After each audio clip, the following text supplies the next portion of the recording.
Quem está fazendo essa audiodescrição é o organizador do livro, Leonardo Mota Tavares.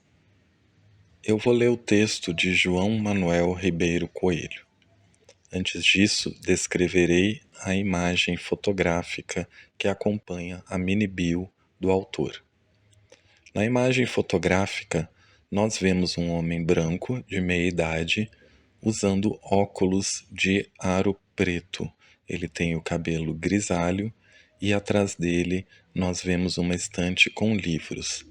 Ele utiliza uma camisa preta. João Manuel Ribeiro Coelho. Nasceu em Portugal, licenciou-se em Sociologia e Antropologia na Universidade Lausanne, na Suíça, mestrado em Antropologia pela Universidade de Lyon, na França, formando em Produção Cultural na Universidade do Distrito Federal, onde mora desde 2008. Fundador, presidente da Associação Amigos da Praça Portugal em Brasília.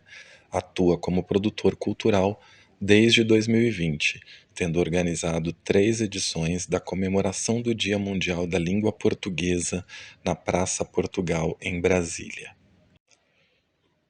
O capítulo de João Manuel Ribeiro Coelho é intitulado O Tempo das Paredes e a Retomada do Futuro. Percepções de um ingresso tardio e urgente na produção cultural da UNDF. Entrar numa universidade pública é, por si só, um ato de travessia. Fazer isso cruzando a linha invisível, mas pesada, do tempo aos 60 ou mais anos, transforma a travessia em um manifesto silencioso. Meu ingresso na Universidade do Distrito Federal não aconteceu pelas vias planas do rito tradicional, mas pelas frestas, as vagas remanescentes.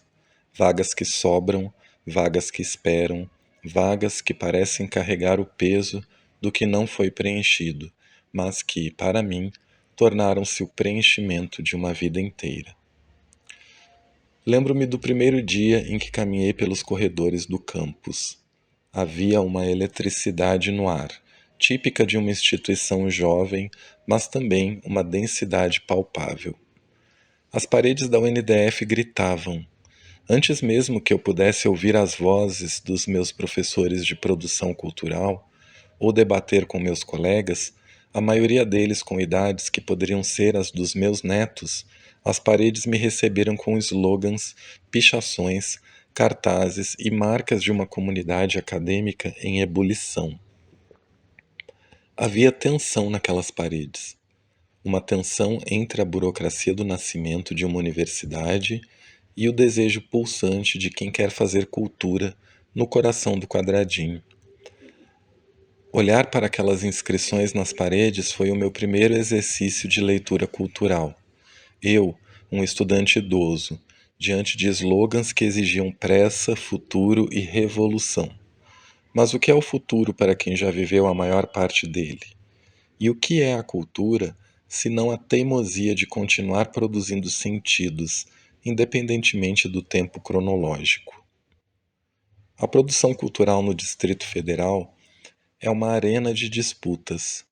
Estudar essa engrenagem na UNDF significa compreender as periferias, os centros, a burocracia estatal e as manifestações espontâneas que brotam do asfalto e do cerrado.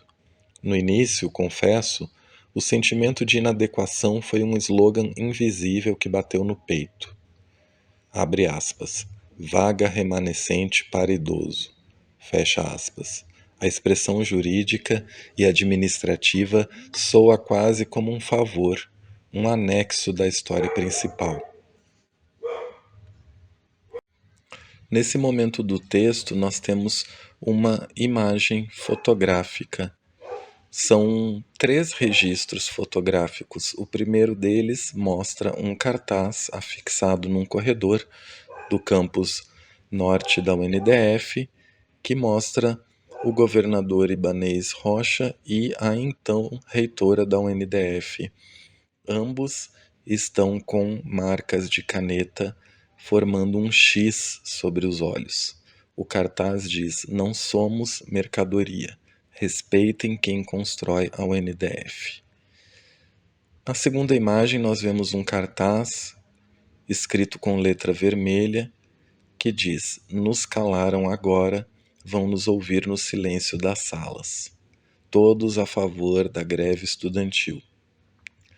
E a terceira imagem mostra uma manifestação na frente do Palácio Buriti, que diz: "Fora Ibanez, governo corrupto." Várias pessoas manifestando seguram faixas. Seguindo para o texto. No entanto, ao tensionar o meu olhar sobre o cotidiano acadêmico, percebi que a própria UNDF vive o seu momento de afirmação e disputa de espaço. Os slogans nas paredes refletem as dores do crescimento, as cobranças por estrutura, o grito por uma identidade cultural própria. Compreendi, então, que a minha presença ali não era um ponto fora da curva, mas parte da mesma curva de resistência. Se a universidade luta para fincar suas raízes e definir seu papel no DF, eu, como os meus colegas, lutei para redefinir o nosso papel no mundo. Os trabalhos individuais que realizamos ao longo deste semestre me mostraram que produzir cultura é, fundamentalmente, cartografar memórias e projetar futuros. Minha trajetória traz uma bagagem que os livros teóricos não conseguem simular: a vivência histórica da cidade, a percepção do tempo que passa de forma diferente. Quando debato com jovens de 20 anos, o choque geracional se dissolve na busca comum por expressão.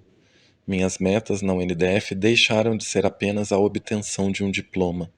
Tornaram-se urgência de registrar que a cultura viva se faz com a soma de todas as idades.